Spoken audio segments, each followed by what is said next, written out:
नमस्कार, आप देख रहे हैं न्यूज 21। आपके साथ मैं हूं रितिका पांडे। हमारे खास मुलाकात के खास क्रम में एक बार फिर से हम आप सभी का बहुत बहुत स्वागत करना चाहेंगे। आप सभी को इंटरनेशनल योगा डे की बहुत बहुत शुभकामना देना चाहेंगे। देखिए, भारत योग की जननी है और आज पूरा देश जो है योग दिवस मना रहा है। 21 जून है आज। आप सभी को बहुत बहुत शुभकामनाएं। और देखिए, योग के लिए कहा जाता है ना, जिसने खुद में उतरना हो वो योग की राह पकड़े, जिसे भीड़ से हटकर जीना हो वो सांसों की बात समझे। नमस्कार, आप सबका एक बार फिर से करना चाहेंगे। आज हम मिलवाने जा रहे हैं आपको एक ऐसे योगी से जिनके अनुशासन में तप है और जिनकी मुस्कान में शांति है। योग की आत्मा में जीवन को उतारने वाले योगी तन्मय सिंह आज हमारे साथ हैं। उन्होंने ना सिर्फ कई पदक जीते हैं बल्कि दिलों को भी छुआ है। काफी छोटे हैं, 11th में पढ़ते हैं, पर आज जब इनसे आप बातचीत करेंगे तो आपको लगेगा नहीं, एक परिपक्व व्यक्तित्व हम इनको कह सकते हैं। देखिए, कहते हैं ना कि चाहे मंच हो, मैदान हो या कोई भी अस्पताल का गलियारा हो,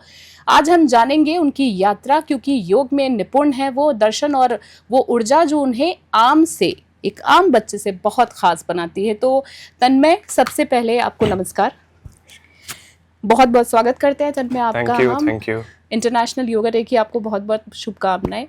बहुत अच्छा लग रहा है आपको देख के तन्मय, क्योंकि जिस एज में आप हैं, बेसिकली 11th में है। 11th में है। लोग चकाचौंध यानी आर्टिफिशियल लाइफ की तरफ बहुत ज्यादा भागते हैं लोग। आप योग कर रहे हैं, पर लोग ज्यादातर जिम से जुड़ना चाहते हैं कैसी एज में। काफी सारे सवाल जवाब हम आपसे करेंगे, पर आपसे सबसे पहले तो जानना चाहूंगी कि व्यक्तिगत तौर पे आप योग से कब जुड़े, आपकी योग की यात्रा की शुरुआत के बारे में जानना चाहूंगी। ऐसा कौन सा टाइम आया जो आपको योग से जुड़ने पर उसने प्रेरित कर दिया? जी, देखिए, जब मैं 10 साल का था तब मैं रोटरी क्लब बापू नगर, जो कि जयपुर में है, उसके अंदर मैं अपना पहला योग का सेशन लेने गया था और वो मेरे योग के इस फील्ड की शुरुआत थी। तब मैंने वहां पे मेरा पहला सेशन लिया और उसके बाद से मैं सेशन कंटिन्यू मेरे चल रहे हैं। पिछले 4 से 5 साल हो गए इस बात को। और वहां पे मैंने अपने योग की करियर की स्टार्ट की as an career rotary club Bapu Nagar से। आपको योग के फील्ड में आने के लिए प्रेरित किसने किया? आपके गुरु कौन है?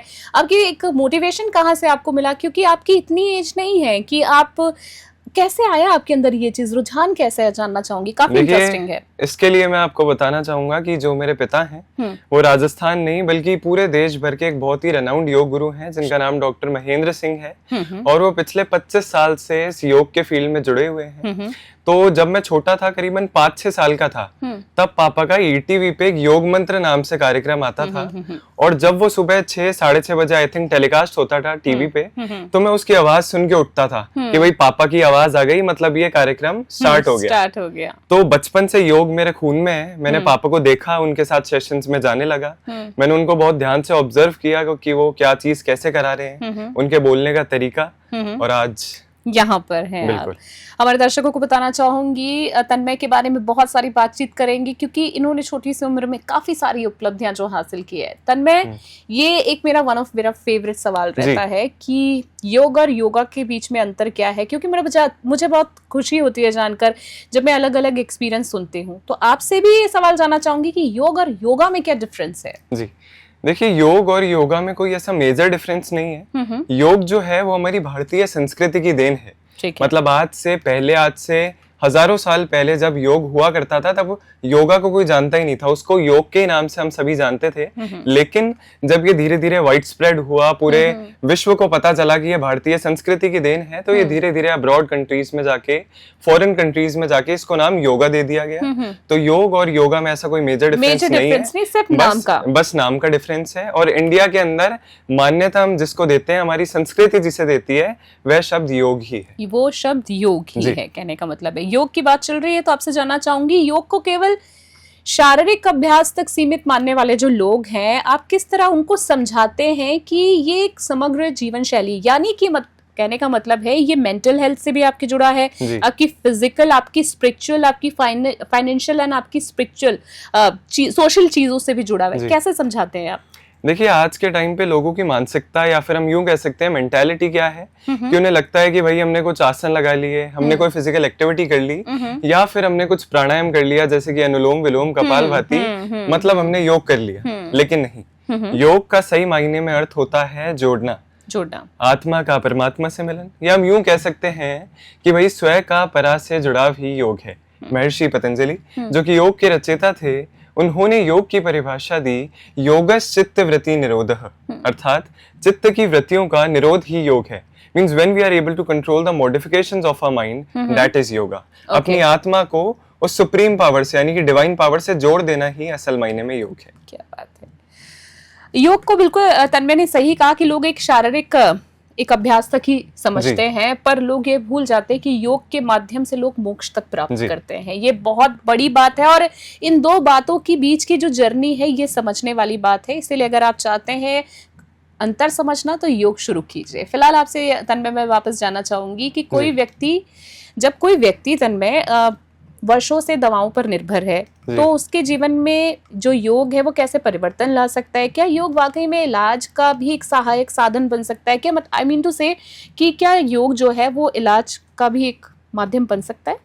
देखिए, सबसे पहले तो मैं इस पे कहना चाहूंगा कि हंसने वालों को दवाओं की जरूरत नहीं पड़ती, लेकिन वर्तमान में फैली अशांति और प्रदूषित वातावरण को देखते हुए, प्रतिस्पर्धा के वातावरण को देखते हुए योग की आवश्यकता पहले से कई अधिक हो गई है। और मैं आपको बताना चाहूंगा कि इंसान के जो 75% डिसऑर्डर्स होते हैं वो साइकोसोमेटिक डिसऑर्डर्स होते हैं।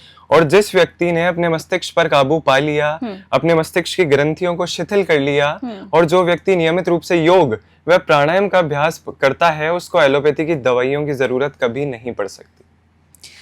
मुझे लग रहा है कि मैं मेरे उम्र के दुगने व्यक्ति के साथ बैठी हुई हूँ, क्योंकि कभी कभी कुछ ऐसे गेस्ट आते हैं जो आपका ऑरा भी स्ट्रॉन्ग कर देते हैं। मैं इसलिए इनके लिए तन्मय के लिए से कह रही हूँ क्योंकि ये मुझसे भी छोटे हैं और एज में भी वाकई में बहुत छोटे हैं, पर इनकी जो बातें बता रहे हैं, इनका जो एक एक्सपीरियंस बता रहे हैं, इनका जो अभ्यास है वो काफ़ी अनुभवी ये लग रहे हैं। काफ़ी सारी बातचीत करेंगे उनसे हम तन्मय से।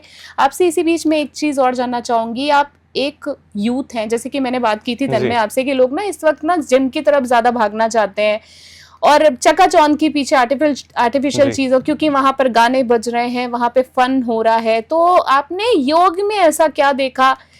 मतलब कई बार ऐसा होता है ना कि हमारे सामने कोई एक एग्जाम्पल आ जाता है, लाइक आपने किसी को ठीक होते देखा, बीमारी से ठीक होते हुए देखा, मानसिक स्वास्थ्य ठीक होते हुए उनका देखा, या आपने किसी को स्पिरिचुअलिटी यानी अध्यात्म से जुड़ता हुआ उनका विकास देखा कि आपको योग चुनने का मन हुआ?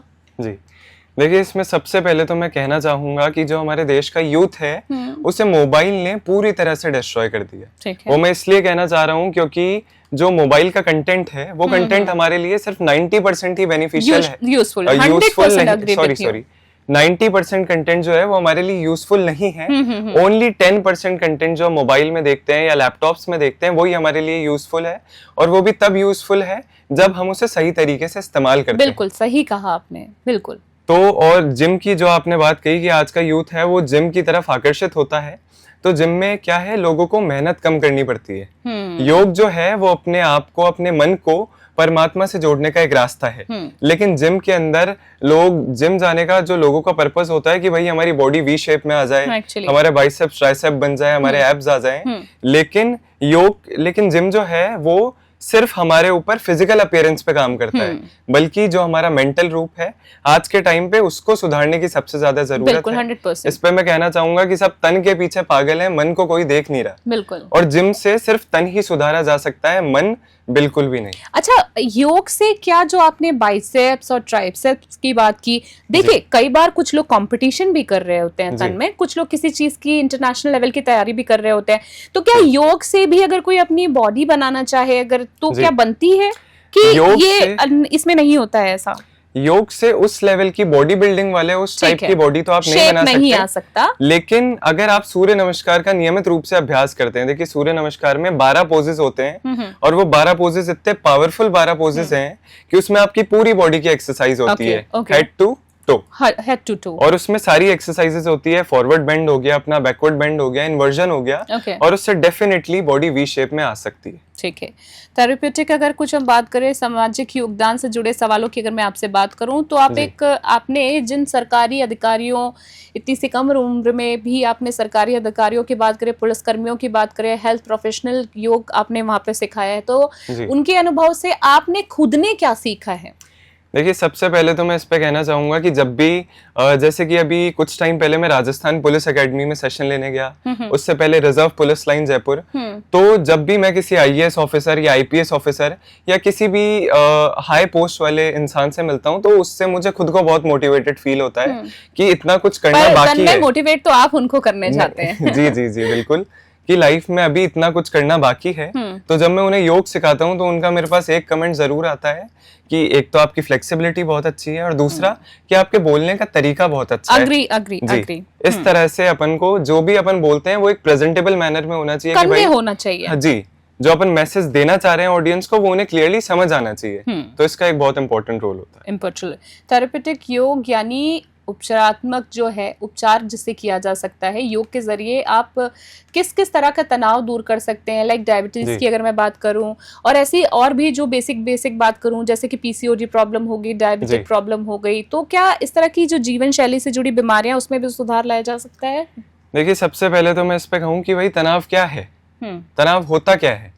तो तनाव एक टाइप की प्रक्रिया है, या हम यूं कह सकते हैं कि तनाव एक रिएक्शन है। जब भी हम किसी वर्कलोड में होते हैं या हमें किसी भी बात का कोई भी प्रेशर होता है, या हम ओवरथिंक बहुत ज्यादा कर लेता है आज का यूथ, तो ये जो सारी परेशानियां हैं, ये जो सारी चिंताएं हैं, ये तनाव का रूप ले लेती है।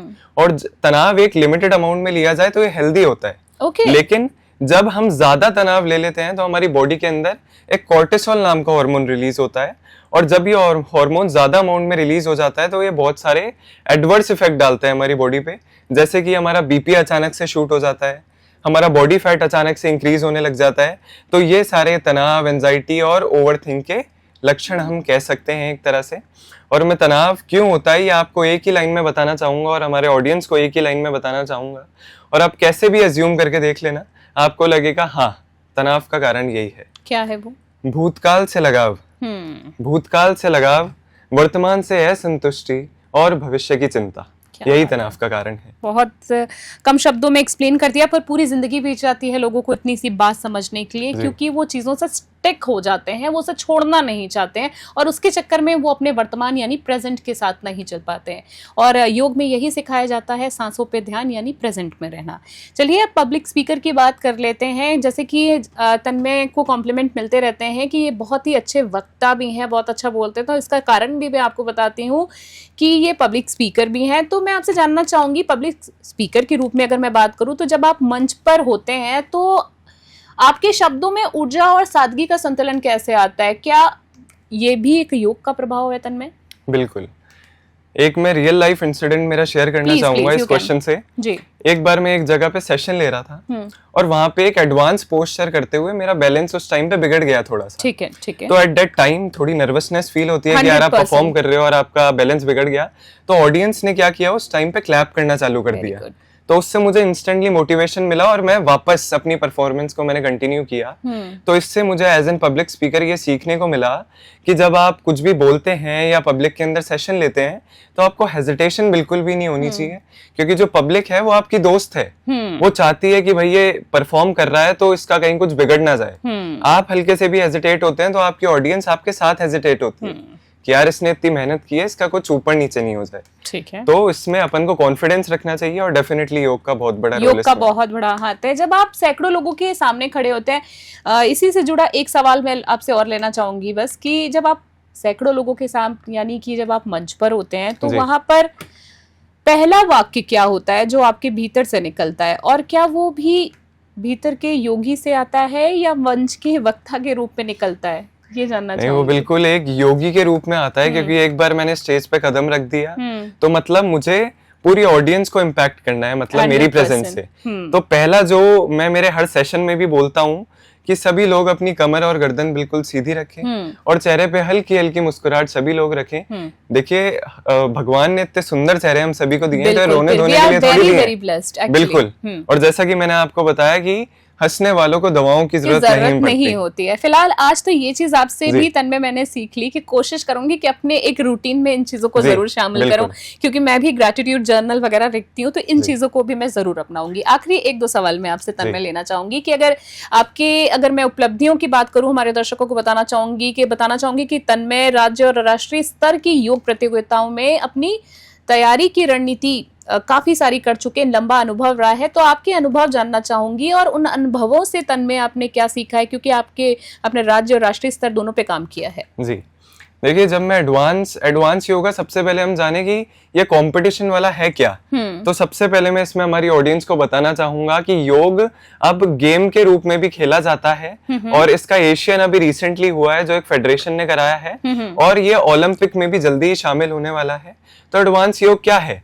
जब भी हम किसी नॉर्मल आसन को एक एडवांस लेवल पे मॉडिफाई कर देते हैं तब हम उसे एडवांस योग कहते हैं। और मैंने आज से कुछ साल पहले जब एडवांस योग खेलना चालू किया तो पहले I was not that good, मैं इतना अच्छा नहीं कर पाता था, लेकिन धीरे धीरे जैसे जैसे मुझे एक्सपीरियंस हुआ मुझे पता चला कि ये टेक्निकल पॉइंट्स होते हैं, जजेस आपसे ये देखना एक्सपेक्ट कर रहे हैं कि भाई ये आसन ये मुझे ऐसे करके दिखाए। तो इन सारे एक्सपीरियंस को देखते हुए और मैंने अपने आप को बदला और एज एन एडवांस प्रैक्टिशनर मैं आज काफी सारे कॉम्पिटिशन्स में मेडलिस्ट बना। काफी सारे कॉम्पिटिशन्स में, बिल्कुल। आपसे ये भी जानना चाहूंगी कि एक योग शिक्षक जब किसी समूह का नेतृत्व करता है तो वो अपना अनुशासन सिखाता है या विनम्रता सिखाता है? आपका पर्सनल ओपिनियन भी इसमें क्या रहा है? आपके अनुसार नेतृत्व में योग की सबसे बड़ी भूमिका क्या होती है? क्योंकि जब आप किसी थके हुए, तनावग्रस्त या हताश व्यक्ति के सामने होते हैं, लाइक कोई स्ट्रेस में होता है या कुछ भी, तो उन्हें आप मोटिवेट करने के लिए सबसे पहले क्या करते हैं? क्या शब्द बोलते हैं? या मैं आपसे सीधे तौर पे ये पूछूं, आप मौन का सहारा लेते हैं तन्मय? देखिए, इसका आंसर मैं ऐसे देना चाहूंगा आपको कि आज के टाइम पे सबकी लाइफ में प्रॉब्लम्स है। अगर आप किसी छोटे से बच्चे से भी पूछेंगे कि भाई तेरे को तनाव है या आपको स्ट्रेस है, एंजाइटी है, तो वो कहेगा हाँ। किस बात की है? भाई आज मैम ने होमवर्क ज्यादा दे दिया, मेरे को इसी बात का तनाव है। तो ऐसा मैं बिल्कुल भी नहीं कहूंगा कि आपको किसी चीज का बिल्कुल ही स्ट्रेस फ्री हो जाओ, वो होता है और वो एक ह्यूमन नेचर है। लेकिन दिक्कत ये नहीं है कि हमारी लाइफ में बहुत सारी प्रॉब्लम्स है, दिक्कत वो तरीका है जिस तरीके से हम उन प्रॉब्लम से डील करते हैं, रिस्पॉन्ड करते हैं। जी, आज के टाइम पे इंसान की जो सोच है वो बिल्कुल नेगेटिव हो चुकी है। मतलब कोई भी सिचुएशन हमारे पास आती है तो हम उसको पॉजिटिव से पहले नेगेटिव एस्पेक्ट देखते हैं कि यार ऐसे नहीं किया तो ऐसे हो जाएगा, ऐसे कर दिया तो ये हो जाएगा। और यही हमारी सबसे बड़ी गलती है, वो नेगेटिविटी ज्यादा हम लोग उन चीजों के रास्ते पे चलते हैं। जी, तो और हमें इसी सोच को बदलना है और ये सोच सिर्फ योग के माध्यम से बदली जा सकती है। ठीक है। और अपनी लाइफ में पॉजिटिविटी आप सिर्फ योग के माध्यम से ला सकते हैं। ठीक है। आखिरी सवाल मैं आपसे करना चाहूंगी कि आपका अगला लक्ष्य क्या है? अब क्या आप अंतर्राष्ट्रीय स्तर पर कुछ विशेष करने की योजना बना रहे हैं? और बस इस इंटरव्यू की आखिरी सवाल में एक चीज मैं और ऐड करना चाहूंगी कि जो आपके जैसे युवा देख रहे हैं उनको एक स्ट्रॉन्ग मैसेज क्या देना चाहेंगे तन्मय? देखिए, सबसे पहले तो मैं बताना चाहूंगा कि मेरा आगे का जो लक्ष्य है, मैं और पापा मिलके ना केवल राजस्थान में बल्कि पूरे इंडिया के अंदर health awareness workshop, stress management sessions लगाते हैं। तो मैं वहाँ पे काफ़ी कॉलेज के स्टूडेंट्स और स्कूल के स्टूडेंट्स को भी देखता हूँ कि भाई हमें तनाव है, हमें एंजाइटी है। तो मेरा ये शॉर्ट टर्म गोल अभी का तो ये है कि जो हमारा यूथ है उसको मैं ज्यादा से ज्यादा पॉजिटिविटी दे सकूं मेरे माध्यम से कि भाई हम इस एज के अंदर भी इतना कर सकते हैं। और जो कि आपने मैसेज की बात की, तो अंतर्राष्ट्रीय योग दिवस के अवसर पे मैं लास्ट में अंत में बस यही कहना चाहूंगा कि मनुष्य जन्म हमको मिला, मनुष्य जन्म हमको मिला, सुखद रहा संयोग, अब हम इसको योग से हरदम रखें निरोग, हरदम रखें निरोग। बहुत बहुत ही खूबसूरत, और मुझे वाकई में आज आपसे बात करके बहुत अच्छा लगा। आपका ऑरा वाकई में बहुत ही खूबसूरत है और आपके लिए बहुत सारी ब्लेसिंग्स हमारी न्यूज़ 21 की पूरी टीम की तरफ से तन्मय। और हम चाहेंगे फिर किसी एपिसोड में आपसे जल्दी हम मुलाकात करें। और एक बार फिर से तन्मय, इंटरनेशनल योगा डे की आपको बहुत बहुत शुभकामनाएं देना चाहेंगे। आप हमेशा हैप्पी रहें, ब्लेस्ड रहें, हेल्दी रहें और ऐसे ही देश और समाज में आप जो है प्रगति फैलाते रहें। ऐसे ही अपनी मेहनत से बहुत बहुत धन्यवाद देना चाहूंगी आपका। तो देखिए, कहते हैं ना कि जिसने तन को साध लिया उसने ही मन को जीत लिया है। जो खुद से जुड़ गया वही संसार को दिशा देता है। आज के इस प्रेरणादायक बातचीत में हमने एक चीज तो साफ साफ तौर पर सीख ली कि योग केवल आसनों का खेल नहीं बल्कि आत्मा का संवाद है। तन्मय जो आज हमारे साथ थे, योगी तन्मय, जिनसे बातचीत करके हमें काफ़ी इन्फॉर्मेशन मिली। जैसे लोग, तन्मय के जैसे लोगों के बारे में मैं कहना चाहूँगी कि छोटे ज़रूर हैं पर इनकी सोच जो है काफ़ी बड़ी है। भीतर से इनकी जो शक्ति है आज उनकी बातों के ज़रिए हमें देखने को मिली है। और इसी तरह के जो बच्चे होते हैं दुनिया में बदलाव लाते हैं। तो देखिए, योग को अपनाते हैं और अगले खास मुलाकात के क्रम में हम एक खास मेहमान से फिर मिलेंगे। फिलहाल के लिए आज के स्पेशल एपिसोड में इतना ही। इसी तरह की ताज़ा और तमाम अपडेट्स के लिए देखते रहो और बने रहे हमारे साथ। नमस्कार।